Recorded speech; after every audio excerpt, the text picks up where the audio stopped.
히브리서는 왜 1장에서부터 예수님을 강력하게 주장하고 있을까? 그것도 천사와 비교하여 설명하고 있을까?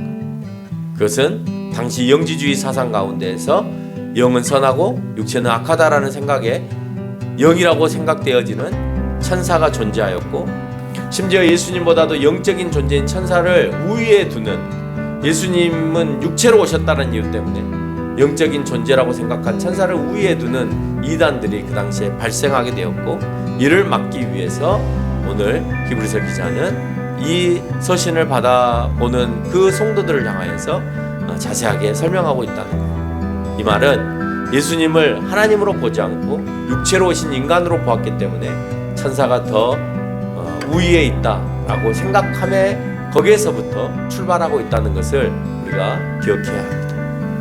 예수님께서 누구이신지가 정확하게 우리가 이해하고 알 때 그 안에 파고들고 스며드는 잘못된 사상들을 우리가 분별할 수 있는 거예요. 네, 우리가 오늘부터 히브리서를 함께 살펴볼 겁니다. 히브리서를 살펴보는데 오늘 여러분들이 읽은 바와 같이 히브리서 1장 1절부터 계속해서 5장 5절까지 언급되어지고 있는 핵심적인 내용은 예수 그리스도에 관한 내용으로 가득 메꿔져 있음을 우리가 읽어볼 수 있었습니다. 히브리서 1장 1절은 이렇게 시작합니다. 옛적에 선지자들을 통해서 이스라엘 조상들에게 하나님께서 말씀하셨다.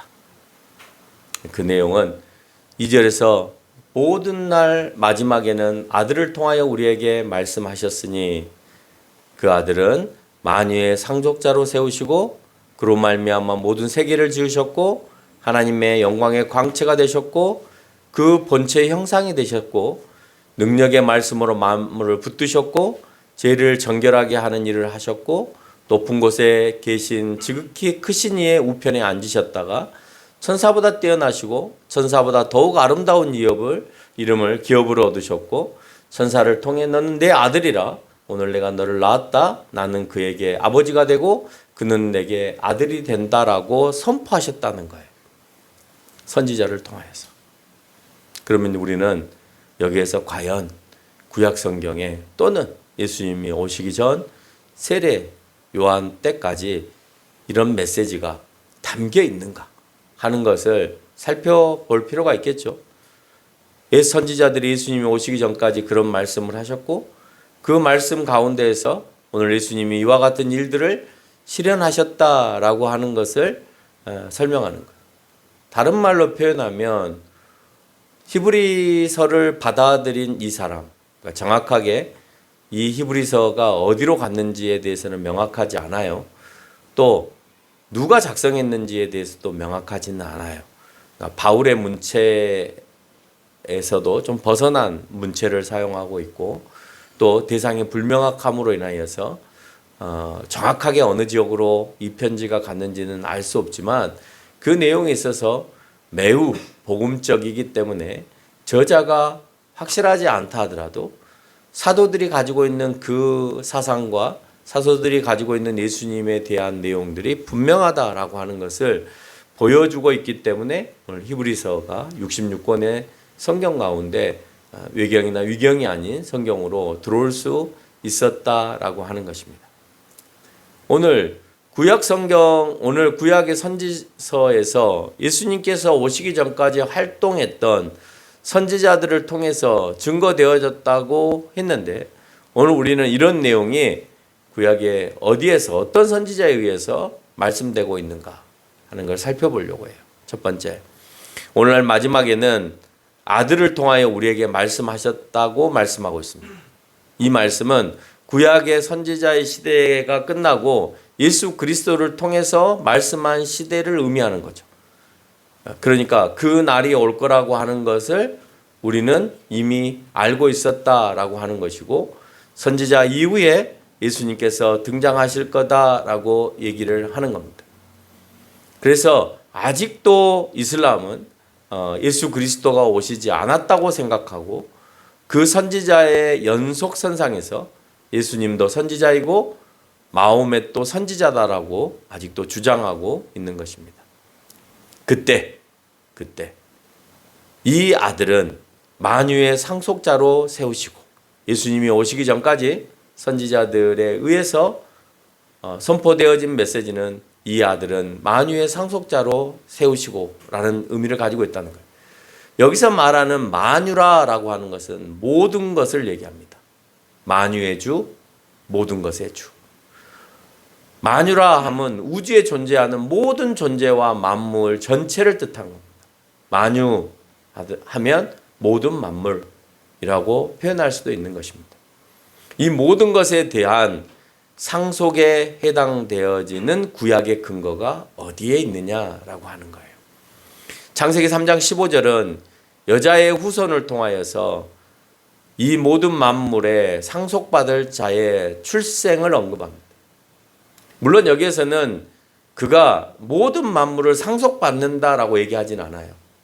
단 사탄을 이길 후손으로 등장을 하게 되는데, 사탄을 이길 후손이라고 하면 이 세상을 사탄이 지배할 것처럼 보여졌던 것들을 물리치고, 악한 세력을 물리치고 온 세상을 평정할, 악한 세력을 누리고 온 세상을 평정할 그가 여자의 후손 가운데 나올 것이니까 후손을 뜻하는 그 상속자의 개념이 오늘 마리아를 통하여서 등장하는 상속자의 개념으로 연결되어지면서 사탄을 이기고 온 만물을 지배할 이에 대한 선포가 3장 15절에서부터 언급되어지고 있다고 볼 수 있습니다. 아브라함에 이르러 창세기 22장 18절에 보면 내 씨로 말미암아 천하 만민이 복을 받으리라 라고 얘기했습니다. 내 씨로 말미암아 천하 만민이 복을 받는다는 것이 무슨 모든 만물의 상속자라고 말할 수 있느냐, 그렇게 똑같은 단어를 사용하지 않았다라고 얘기할 수 있습니다. 그러나 천하 만민이 복을 이 사람을 통해서 이루어진다라고 할 때 오늘 이 사람을 통하여서 모든 만민에게 복의 상속을 허락하셨다라는 의미도 되는 겁니다. 여기서 복은 이스라엘 백성만이 누리는 복을 얘기하는 게 아니라 분명히 언급하고 있는 것처럼 천하 만민이라고 언급을 했으니까 여기에서 말하고 있는 만유에 해당되는 것입니다. 만약에 이스라엘 백성만이라고 한정하였다면 모든 만민 또는 만유의 주에 대한 해당되어지는 것이 안 되겠죠. 그래서 만민에 관한 복으로 아브라함의 씨를 통하여서 아브라함이 이삭을 낳고 이삭이 야곱을 낳고 야곱이 또 12명의 아들들을 낳고 해서 그 씨가 결국은 예수 그리스도에게로 연결되어지고 있는 그 족보들을 우리는 마태복음과 누가복음을 통해서 읽어볼 수 있다는 겁니다. 예수 그리스도를 통해서 모든 인류에게 구원의 상속을 약속하고 계시다. 그런데 예수 그리스도를 통해서 모든 인류에게 구원을 약속 또는 상속하고 있기 때문에 예수 그리스도를 통하지 않고는 그 구원과 상관이 없다라는 말도 되는 겁니다. 그래서 예수 그리스도를 통한다라고 하는 것은 예수 그리스도를 믿는다라는 것이고, 그가 상속자임을 인정하고 그 상속자 아래에 우리가 백성으로서 그 상속된 자의 안에 속해 있음으로써 우리가 그 구원의 상속을 받게 되어짐을 설명합니다. 이사야서 40장 15절로 17절에서 예수 그리스도를 통해서 열방을 통치하고 다스리는 상속자를 선포하고 있는데 15절을 보니까 보라 그에게는 열방이 통의 한 방울의 물과 같고 저울의 작은 티끌 같으며 섬들을 떠오르는 먼지 같으니 16절 레바논은 땔감에도 부족하겠고 그 짐승들은 번제에도 부족할 것이라. 17절 그의 앞에는 모든 열방이 아무것도 아니라 그는 그들을 없는 것 같이 빈 것 같이 여기시리라. 세상의 모든 만물을 열방을 통치하심에 대한 설명을 하고 있는 거예요. 그래서 그가 오시면 여기서 말하는 그는 예수 그리스도를 얘기하는 거고, 이사야서에서 예수 그리스도가 오면 모든 것이 정말 티끌처럼 아무것도 아닌 그 모든 것들을 다 뗄감으로 떼고 번제물을 드린다 해도 부족할 정도, 모든 열방이 예수 그리스도 앞에서 아무것도 아닌 빈털터리와 같은 그런 존재가 될 것이라는 것을 선포하면서 오늘 예수 그리스도가 오심으로 인하여서 천하 만민의 상속권, 천하 만민을 다스리는 자로 등장하게 됨을 얘기하고 있다는 거예요.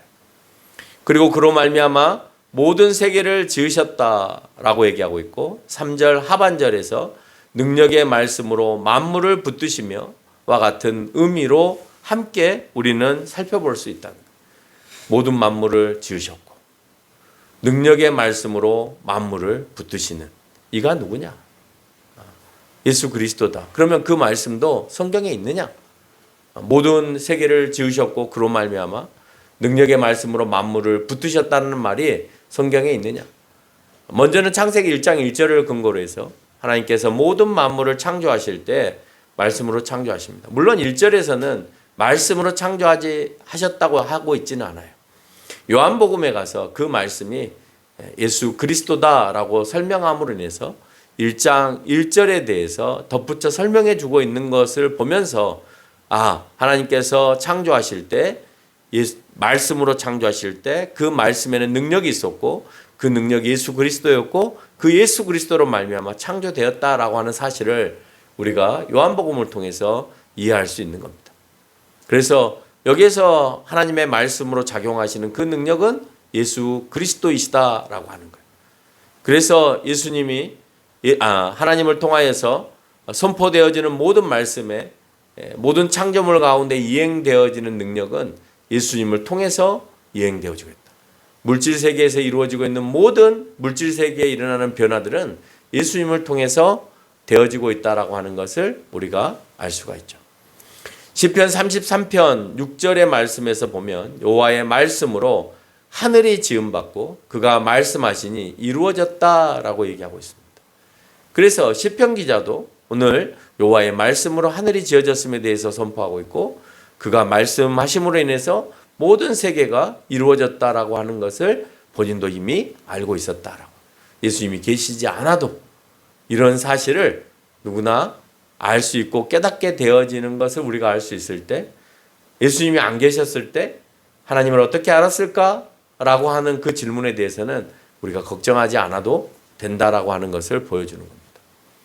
시편 147편 18절에서 보면 그의 말씀을 보내사 그것들을 녹이시고 바람을 불게 하신즉 물이 흐르는도다 얘기하시면서 그 말씀을 보내셨는데 그 말씀을 통해서 얼어있는 땅이 녹고 그래서 그 녹은 땅이 강이 되어서 물길을 열고 그래서 흐르게 되어지는 것을 볼 때에 하나님의 말씀 안에 능력이 있었고 그 능력은 예수 그리스도이심을 또 여기에서 의인화해서 말씀을 보내사라고 얘기한 걸 보니 능력 있는 예수 그리스도를 의미하는 것으로 우리는 생각해 볼 수 있는 거죠. 뿐만 아니고 잠언 8장 4절의 말씀을 보면 여호와께서 태초에 일하시기 전에 지혜를 가지셨고 만세 전부터 세워지셨다라고 표현하고 있습니다. 5절에서는 지혜는 창조와 함께 있었고 사람들에게 생명과 은총으로 이어진다라고 표현하고 있는데 여기에서 지혜는 예수 그리스도이시죠. 왜요? 모든 지혜의 근원이 예수 그리스도이시기 때문에 그렇습니다. 또한 15절에서 지혜로 말미암아 왕들이 다스려진다라고 할 때도 역시 예수 그리스도로 말미암아 다스려짐을 얘기하고 22절에 가서 여호와께서 태초에 일하시기 전에 지혜를 가지셨다 할 때 태초에 일하시기 전에 이 지혜 역시도 예수 그리스도를 얘기합니다. 30절에 지혜가 창조된 때에 하나님 곁에 계셨다라고 할 때 하나님과 늘 동행한 이가 있었는데 지혜로 묘사되어지고 있고 그 지혜는 역시 예수 그리스도이시다. 그래서 예수님은 어느 때든지 하나님과 함께 계셨지 하나님에 의해서 나중에 2000년 전에 육체의 몸으로 창조되어서 만들어진 그런 인간 예수로만 존재하지 않았다라고 하는 사실도 우리는 알게 되어지는 거죠. 다음으로 예수님은 하나님의 영광의 광채시다라고 표현하고 있어요. 예수님은 하나님의 영광의 광채시다. 하나님의 영광이란 그 아들을 통해서 하나님의 창조의 능력과 구속의 능력과 섭리의 능력을 보이신 것이 하나님의 영광을 보이시는 거예요. 하나님의 영광이 뭐냐? 나를 통해서 하나님이 드러나는 것. 나를 통해서 하나님이 드러나는 것이 뭐냐? 그것은 창조의 능력이었고 구속의 능력이었고 섭리의 능력입니다.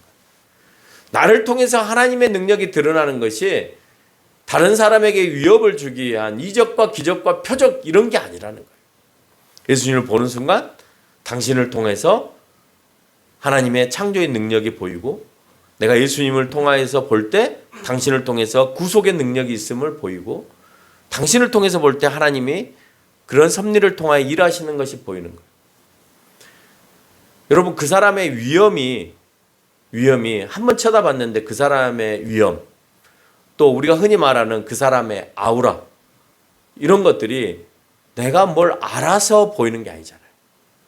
누군가를 만났는데 그 사람의 아우라가 장난이 아니야. 와 누구를 만났는데 그 사람의 권위적인 모습이 장난이 아니야.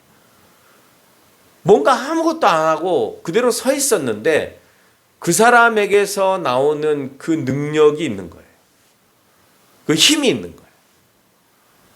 오늘 예수님을 통하여서 나타나는 것은 하나님의 영광이 나타나는 거예요. 하나님의 영광은 뭐냐면 창조의 영광이고 구속의 영광이고 섭리의 영광이에요. 하나님께서 이 땅을 왜 창조하셨느냐 하는 것들이 드러나는 것이 하나님의 영광이라니까요. 하나님께서 우리를 왜 구원하시려고 하시느냐라고 하는 것이 드러나는 것이 영광이고 하나님이 이 모든 역사 가운데 이렇게 하시기 위해서 지금까지 이런 섭리와 계획대로 이끌어 오셨구나라는 것을 보여주시면서 하나님의 영광을 드러내시는 거예요. 그래서 이 모든 것을 보여주실 수 있는 이가 누구냐? 예수님이셨고 그래서 오늘 본문에서는 예수님은 하나님의 영광의 광채시다 라고 표현하는 거예요. 그래서 그 사람의 아우라를 나타낼 때 모든 기독교 서점에 예수님의 얼굴 뒤에도 그렇고 특히 기독교 서점에만 그렇게 있는 건 아니고 이제 이콘을 좋아하는 그림, 성화를 좋아하는 동방정교회라고 하는 기독교의 또 다른 형태의 교회들을 보면 그 성인이 됐든지 자기네들이 말하는 성인이라고 얘기하는 그런 사람들을 표시할 때 얼굴 뒤에 햇빛의 광채를 다 칠하죠. 영광이 드러난 거죠. 그렇게 햇빛의 광채를 칠해야만이 영광의 광채가 드러나는 것이 아니라 그 자체만으로도 그 사람의 능력이 보인다라고 하는 것. 꼼짝할 수 없는. 힘을 써야 능력 있나요? 옛날 할아버지들이 내 이놈 하면 그 할아버지가 힘이 있어서 그 이놈이라고 하는 말에 권위가 있냐고요. 능력이 있고 힘이 있냐고. 아니죠. 지금까지 살아오셨던 것들이 그 가정 가운데 힘이 되었던 거예요.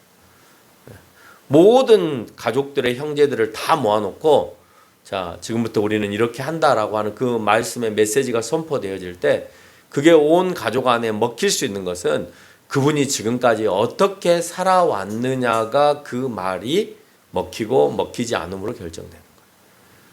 엉망으로 살았으면요. 그 말이 하나도 먹히지 않죠. 가족을 위해서 헌신하고 희생했다? 그러면 어떤 말이든지 다 먹히죠. 교회도 마찬가지입니다. 그 목사님이 어떻게 그 교회를 위해서 헌신하고 희생했느냐. 그래서 오늘 예수님의 하나님의 영광의 광채가 드러난다고 할 때 그 광채는 창조의 능력이 드러나고 구속의 능력이 드러나고 섭리의 능력이 예수님 가운데서 드러났다라고 하는 것입니다. 뿐만 아니고 예수님을 통해서 부활의 창조의 능력도 보이셨습니다.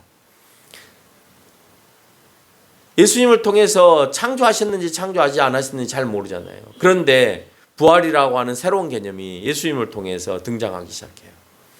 죽었는데 살아나요. 전에는 없었던 사건이에요. 그런데 오늘 예수님을 통해서 새로운 사건 하나를 우리에게 보여주는데 새 생명을 얻을 수 있음에 대하여서 부활을 우리에게 보여주세요. 그래서 너희들도 이렇게 영원히 살 수 있는 생명을 부여받을 수 있다라는 것을 보여주면서 우리도 소망을 갖고 부활의 소망을 갖고 살 수 있는데 그 바로 부활의 창조의 능력을 예수님은 우리에게 보여주셨다라고 합니다. 예수님은 단번에 죽으심으로 예수 그리스도를 믿는 모든 인류를 구속하신 능력을 보이셨고 인간이 타락해서 인간의 구원 사역에 이르는 모든 하나님의 섭리를 우리에게 보여주셨어요. 자, 내가 이렇게 함으로 인해서 너희가 구원받아.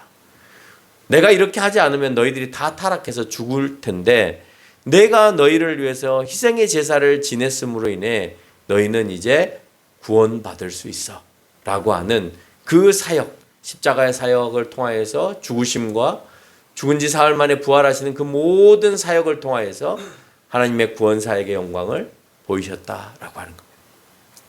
예수님은 그 본체의 형상이시다라고 표현합니다. 우리는 형상이라고 할 때 외형적이고 물질적인 것으로 착각해요. 그 형상이라고 할 때 뭔가 물질로 보여야 되는 것으로 착각합니다. 그런데 하나님은 형상이 없으세요. 하나님은 영이세요. 그러니까 우리의 형상이라고 할 때 그 형상은 과연 뭘까 우리가 생각해 봐야 되겠죠. 창세기 1장 26절을 보면 하나님이 인간을 창조하실 때 우리의 형상을 따라 우리의 모양대로 우리가 사람을 만들었다 그랬습니다. 그러면 하나님이 모양이 있으신가? 인간을 만드셨다니까 인간처럼 하나님이 생기셨을까? 인간이 만드신 작품 가운데서 가장 잘 만든 작품이시니까 그래서 하나님이 어떤 형상을 입고 와야 된다 그러면 인간의 형상으로 입고 오겠죠. 그래서 영인 천사도 사람들에게 비춰질 때는 인간처럼 비춰져요. 그래서 인간처럼 비춰지기 때문에 아브라함 시대 때 조카 롯과 함께했던 그 동네 소돔과 고모라 사람들은 그들을 범하고 싶었다. 너무 예뻐서 라고 표현하고 있는 거죠. 그러니까 그들이 범한다라고 하는 것은 막 사자처럼 생겼는데 호랑이처럼 생겼는데 그를 범하고 싶은 마음이 들었겠어요? 인간처럼 가장 아름답게 그렇게 묘사가 되었기 때문에 범하고 싶었겠죠. 마찬가지입니다. 그래서 하나님의 형상이 그러면 인간처럼 생겼냐? 그건 아니잖아요.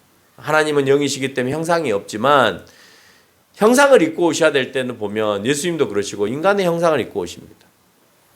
그러면 여기에서 우리의 형상이라고 할 때는 성부, 성자, 성령, 우리라고 하는 복수를 사용하고 있기 때문에 한 분 하나님을 얘기하시는 것이 아니라 성자, 성령, 하나님도 다 여기 안에 내포되면서 그들이 가지고 계시는 성품, 그들이 갖고 계시는 그 성품을 얘기하는데 그 성품에 인간들에게 뭘 부여하셨냐?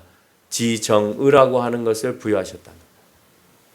그래서 그 완전한 지정의의 모습을 가지고 있어요. 옳은 지혜, 옳은 감정, 옳은 의지 또는 옳은 판단 이런 것들을 가지면서 살아가게끔 그렇게 만들어 주셨다라고 하는 것이죠. 그래서 예수님은 그 본체의 형상이시다라고 하는 것은 인간을 만드셨을 때 가지고 계셨던 그 원래의 형상, 완벽한 지정의의 거룩하심을 내포한 그 모습으로 예수님은 존재하셨다. 다른 말로 표현하면 이때 이 사람들은 예수님은 그런 하나님이 아니었다라고 하는 것들을 주장하는 사람들이 있었다라고 하는 것을 우리가 알 수가 있는 거고 예수님은 하나님과 관계가 없는 인간이다라고 하는 것을 그 시대에 이 히브리서를 읽는 사람들에게 나타났기 때문에 이것을 강조할 수밖에 없어요. 우리가 히브리서라고 하는 단어를 통하여서 느낄 수 있는 것은 뭐냐면 히브리라고 하는 단어를 사용했다라고 하는 건 유대인들을 향한 메시지일 가능성이 굉장히 높다 이런 생각을 하게 되고 뒷부분에 가서 이들이 이제 천사를 숭배하는 모습들을 볼 수가 있는데 그런 것을 통해서 볼 때 이제 믿었던 기독교인들의 유대인들 가운데 아직도 유대인적 관습과 습관과 자기들이 믿고 있었던 우상 숭배에 관한 부분들을 버리지 못한 이들을 향하여서 복음을 증거하고 있구나라고 하는 것을 적어도 알 수가 있는 거예요. 적어도 유대인 기독교인들에게 해당되지 않을까. 이걸 제목을 통해서라도 우리는 추측해 볼 수 있다라고 하는 것입니다. 그리고 내용 안에서도 유대인들이 당시에 유행했던 영지주의나 또는 천사 숭배 사상을 가지고 있기 때문에 그것을 토대로도 이건 유대인 적어도 기독교인들 어느 지역의 교회로 간 것에 대해서는 확실하지 않지만 어쨌든 유대인 기독교인들을 향하여서 선포되어지는 메시지구나라는 것 정도는 우리가 이해할 수 있다는 것. 인간은 타락하였지만 인간으로 오신 예수님은 온전한 하나님의 형상으로 오셨다라고 하는 것을 다시 한번 오늘 본문은 우리에게 설명해 주고 있습니다. 뿐만 아니라 죄를 정결하게 하는 일을 하시고라고 표현합니다. 그가 죄를 정결하게 하시는 일을 했어요. 그걸 그럼 구약에서는 어떻게 선포하고 있냐? 스가랴서 3장 4절에 보니까 내가 내 죄악을 제거하여 버렸으니 내가 너의 죄악을 제거하여 버렸으니 또 이사야서 1장 18절에 보니까 너희 죄가 주홍 같을지라도 희게 되리라. 그 안에는 그가 오면이라고 하는 내용들로 담겨 있고 에스겔서 36장 25절에 보면 맑은 물을 너희에게 뿌려서 너희로 정결하게 하되 곧 너의 모든 더러운 것에서와 모든 우상 숭배에서 너를 정결하게 할 것이다 라고 얘기하면서 그가 오시면 모든 죄 가운데서 정결케 하는 일을 하실 것이다 라는 것을 에스겔도 이사야도 스가랴도 선포하고 있다는 거예요. 그래서 죄를 정결하게 하는 일을 하실 것이다 라는 말이 선지서 안에도 등장하고 있는 것을 우리는 알 수가 있습니다. 뿐만 아니고 오늘 본문에서 높은 곳에 계신 지극히 크신 이의 우편에 앉아 계신다라고 되어 있죠. 이 내용이 그러면 구약 성경에 어디에 명시되어 있냐? 시편 110편 1편에 보면 여호와께서 내 주에게 말씀하시기를 내가 내 원수들로 내 발판이 되게 하기까지 너는 내 오른편에 앉아 있으리라 하셨도다. 내 원수의 내 발판이라고 하는 것은 내 발을 놓아놓는, 우리가 창세기 3장 15절에서 얘기한 것처럼 내 발로 그 사탄의 머리를 짓밟는 그런 것을 묘사함으로써 오늘 그런 상황 가운데에서 내 오른편에 앉아 있으리라 라고 묘사하고 있고, 다니엘서 7장 13절로 14절의 말씀에서도 내가 또 밤 환난 중에 보니 인자 같은 이가 하늘 구름을 타고 와서 옛적부터 항상 계신 이에게 나아가 그 앞에 인도됨에 그에게 권세와 영광과 나라를 주고 모든 백성과 나라들과 다른 언어를 말하는 모든 자들이 그를 섬기게 하였으니 그의 권세는 소멸되지 아니하는 영원한 권세요 그의 나라는 멸망하지 아니할 것이다 라고 하면서 오늘 지극히 높은 곳에 우편에 앉아 계시는 그 권세 잡은 자의 모습으로서 오늘 다니엘서는 예수님을 설명하고 있습니다. 그리고 난 다음에 천사보다 뛰어나고 오늘 본문에서 천사보다 더욱 아름다운 이름을 기업으로 얻으셨고 천사를 통해 너는 내 아들이라 오늘 내가 너를 낳았다라고 설명하셨다는 거예요. 왜 천사들을 강조했을까? 그리고 왜 천사들을 통해서 심부름만 시키셨을까? 라고 하는 것은 천사를 숭배하는 이들에게 예수 그리스도는 천사들에 있어서 숭배의 대상이었지 천사를 우리가 숭배해야 될 대상은 아니다라고 하는 것을 가르쳐주기 위해서다라고 하는 거예요. 이 내용은 시편 2장 7절에 보니까 너는 내 아들이라 오늘 내가 너를 낳았도다라고 하는 말을 표현하면서 예수 그리스도가 하나님의 아들 되심을 선포합니다. 아들 되심을 선포하였다고 해서 예수님이 하나님보다 하등한 존재 또는 하나님보다 못한 존재라고 말할 수 없고 낳았다라고 했기 때문에 예수 그리스도는 하나님에 의해서 출생되어진 그냥 하나님이 아닌 완전한 인간으로만 해석되어져도 안 된다는 거예요. 여기서 말하는 것은 그의 사역상 아들의 위치로서 그 일을 한 것이지 하나님과 예수님과 성령님은 동등한 위치에 놓여 있다라고 하는 것입니다. 그러니까 우리가 생각할 때 가족 관계를 통해서 설명하면 아버지와 아들의 관계가 왠지 상하 관계로 놓여질 수 있겠지만 그렇지만 예수님과 하나님은 한 영으로 어디까지가 하나님인지 어디까지가 예수님인지 알 수 없는 한 영 안에 존재하시는 거예요. 그 한 영 안에서 어느 때는 아버지의 영이, 어느 때는 성령의 영이, 어느 때는 성자의 영이 그 가운데서 각기 안에서 사역으로 움직이시는 것이지 분리되어져서 독립적으로 예수님이 육체로 오셨으니까 예수님은 독립적인 하나님이다. 이게 아니라는 거예요. 육체로만 그 하나님 가운데서 육체의 몸을 입고 등장하셨을 뿐이지, 영이라고 하는 하나님의 원래 본질이신 영이라고 하는 그 안에는 예수님도 하나님도 성령님도 늘 함께 계시다라고 하는 것을 우리가 알 수가 있는 거예요. 그래서 우리는 삼위일체의 하나님을 인정하는 거예요. 그 일체 안에 삼위가 존재하는 거예요. 그래서 어디까지가 하나님인지 어디까지가 성령님인지 어디까지가 예수님인지 알 수 없는, 그렇게 각각 본인들이 맡고 계시는 그 사역들을 감당하면서 함께 한 하나님으로 존재해 계시다라고 하는 것입니다. 다니엘 7장 14절에도 보면 나는 그에게 아버지가 되고 그는 내게 아들이 되리라 라고 선포하시면서 출생의 관계로 묘사되어진 것처럼 보여지지만 그게 아니고 예수님을 아들로 묘사하고 있다. 그래서 천사를 통해서 너는 내 아들이라 오늘 내가 너를 낳았다 라고 하는 것을 통해서 말할 때 천사보다 하등하지 않다.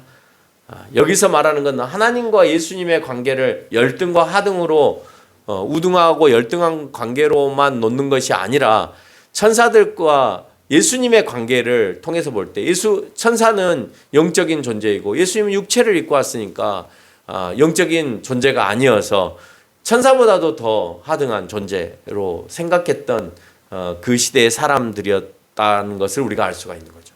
그래서 그걸 이해시키기 위해서 오늘 하나님과 동등한 하나님의 아들로서 설명을 해가고 있다라고 하는 거예요. 천사들에게 아들이라는 칭호를 준 적이 없기 때문에 예수님은 천사보다 월등하고 뛰어난 존재의 하나님이심을 우리는 알 수가 있죠.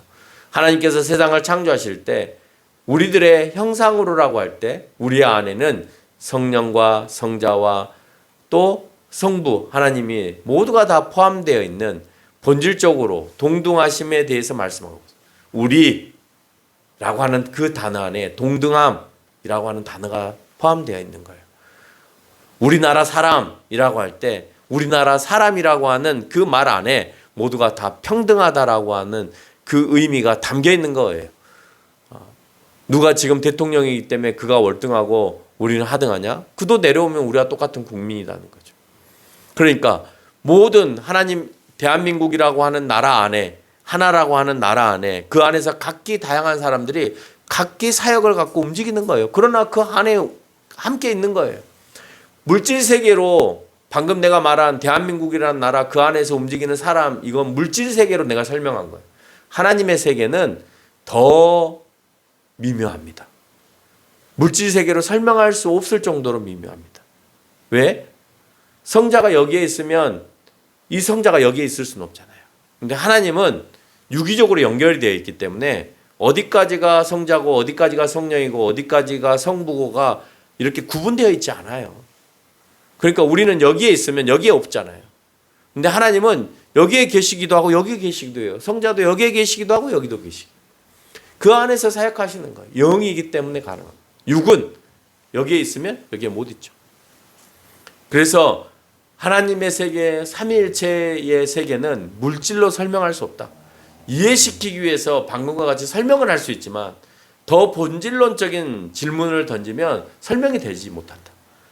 그래서 하나님, 삼위의 하나님을 물질로 설명하는 것은 굉장히 위험한 설명이 되어질 수 있다라고 하는 것입니다. 예수 그리스도는 모든 만물의 구원자란 이름을 받아서 모든 만물을 통치할 권세를 받으셨지만 천사에게는 그런 권한이 없습니다. 단지 하나님의 심부름꾼이나 찬양자나 성도를 보호하는 자나 심판을 집행하는 자로서 천사가 사용되어지죠. 그래서 예수님을 섬기는 존재로서 이 천사는 얘기되어지고 있는 것이지 예수님과 동등한 존재로 한 번도 설명되어진 적이 없다라고 하는 것을 우리는 기억해야 됩니다. 결론을 맺겠습니다. 히브리서는 왜 1장에서부터 예수님을 강력하게 주장하고 있을까? 그것도 천사와 비교하여 설명하고 있을까?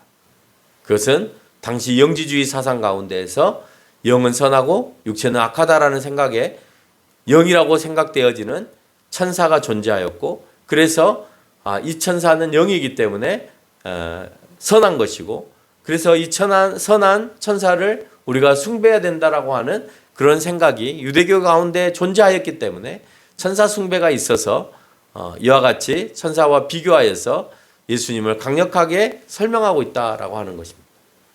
심지어 예수님보다도 영적인 존재인 천사를 우위에 두는, 예수님은 육체로 오셨다는 이유 때문에 영적인 존재라고 생각한 천사를 우위에 두는 이단들이 그 당시에 발생하게 되었고, 이를 막기 위해서 오늘 히브리서 기자는 이 서신을 받아보는 그 성도들을 향하여서 자세하게 설명하고 있다는 거예요. 이 말은 예수님을 하나님으로 보지 않고 육체로 오신 인간으로 보았기 때문에 천사가 더 우위에 있다라고 생각함에 거기에서부터 출발하고 있다는 것을 우리가 기억해야 합니다. 예수님께서 누구이신지가 정확하게 우리가 이해하고 알 때 그 안에 파고들고 스며드는 잘못된 사상들을 우리가 분별할 수 있는 거예요. 예수님에 대해서 정확하게 모르고 인간으로 오셨네? 그럼 우리가 똑같은 거 아니야? 라고 생각하는 순간, 우리가 제대로 배우지 못하는 순간 그 잘못된 생각으로 인하여서 우리는 쉽게 무너질 수밖에 없다. 그래서 예수님은 인간이셨고 예수님의 제자들이 그 예수님을 높이 평가하고 또 그가 죽은 이후에 신격화해서 그것을 성경으로 남겨놓고, 그래서 예수님을 신으로 제자들이 묘사해서 종교로 만들어서 지금까지 내려왔다, 이렇게 설명하는 자유주의 신학자들도 지금도 존재합니다. 예수님을 잘못 알면 그 말이 맞는 것 같죠? 너무나 그럴싸하잖아요. 인간으로 온 예수. 근데 그 인간으로 온 예수의 무덤이 있어? 그 사람의 유골이 있어? 그 사람의 자료가 있어? 성경을 냅다 그들에게 보여줘도 성경을 보고 믿으려고 하지 않아요. 성경 말고 다른 자료 있어? 근거 있어? 성경이 근거인데 성경을 믿으려고 하지 않아요.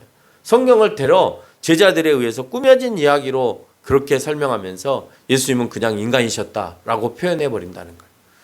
예수님 인간으로 왜 오셨는지를 알면 그가 우리와 같은 인간이 아닌 하나님과 동일한 완전한 인간이시고 완전한 하나님이심을 우리는 알게 됩니다.